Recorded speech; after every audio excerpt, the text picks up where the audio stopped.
much. Good evening. It's an honor for me this evening to say a few words about my longtime friend and broadcast pioneer, Bill Myers. You know, commercial TV in the Ohio Valley Chapter was only 3 years old when Bill joined WLWT in 1951 as a setup boy, and for some that is now known as a production assistant.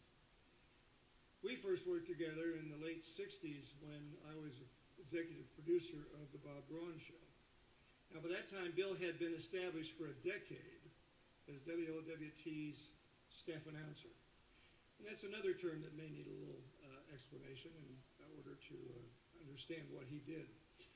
You know, I'm sure you've seen those movies where the man comes up and he cups his hand and he waits and puts it over his ear, and then he waits for the sweep hand of an analog clock to hit 12 before intoning something like WLW Television, Cincinnati. Well, that's only a small part of what Bill did, and I know he did it much better than I did. But to be a major market staff announcer, it really wasn't enough to just be well-spoken. You also had to be well-read, and you really had to be ready and able to jump in at the 11th hour if the weather person called in sick or when a reporter couldn't make it to the studio in time for a big interview. And you didn't get much help either. No background notes, no suggested questions from a producer. You were just out there on your own, flying solo. It was always the last minute, and it was always live. And no one did it better than Bill Myers. As far as being versatile, you're pretty much at the whim of the management. They'll say, well, you have to do this, so-and-so can't be here, or, okay, we have a new idea now, we want you to do this in here. I never did that before. Well, you can roll up your sleeves and find out about it and get involved, maybe come up with some suggestions, new ideas. You do have to leave the door open and be as versatile as you can.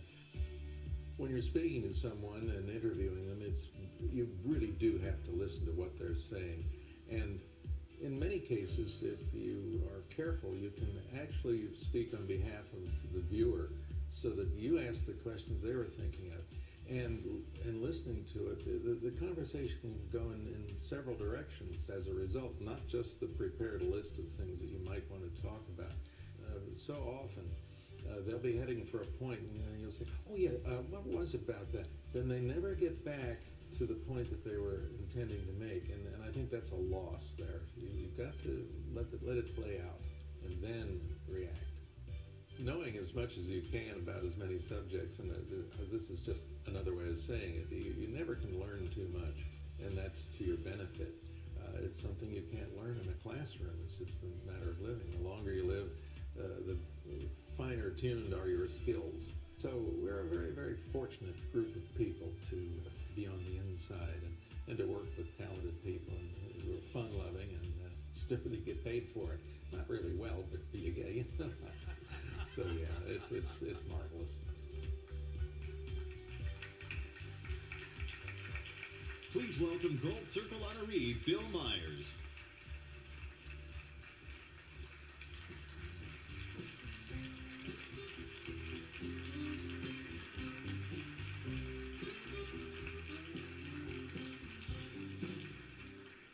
Okay, 29. There's no one more generous or talented than Dick Murgatroyd, with emphasis on the talent. There's no one on this planet who would honor me more than to be introduced by him. So thank you, Murga. I truly appreciate it. We've been down a lot of roads together over the years. And first of all, thanks to our twin daughters, Michelle and Kathy, who were kind enough to suggest my name, and to the panel of judges who said that, yeah, that'd be okay. And as an aside, isn't this a marvelous celebration tonight? It's a sellout. Everyone is just having a great time. 50th anniversary, and here I get a 50-year award. Couldn't be better. So thanks to Jim and to Mark and to Sherry and all the hardworking people who've made this evening so special. I had a lot to say, but with 30 seconds, we'll just say that you and I are very fortunate. In college, I was in class with a lot of talented people, and some went to very successful careers. Hugh DeMoss here in Columbus, Glenn Ryle in Cincinnati, Sue Wiley in Lexington. But there were others who, equally talented, didn't have families that were willing to understand what we go through to pursue our careers. And that's where I am so fortunate, because our family did understand. And well, there are a lot of other things to say, but that's why I'm here. And especially to my wife, Mary Ann, 55 years, who, if I may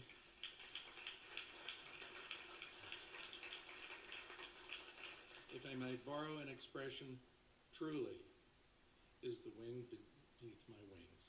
Thank you.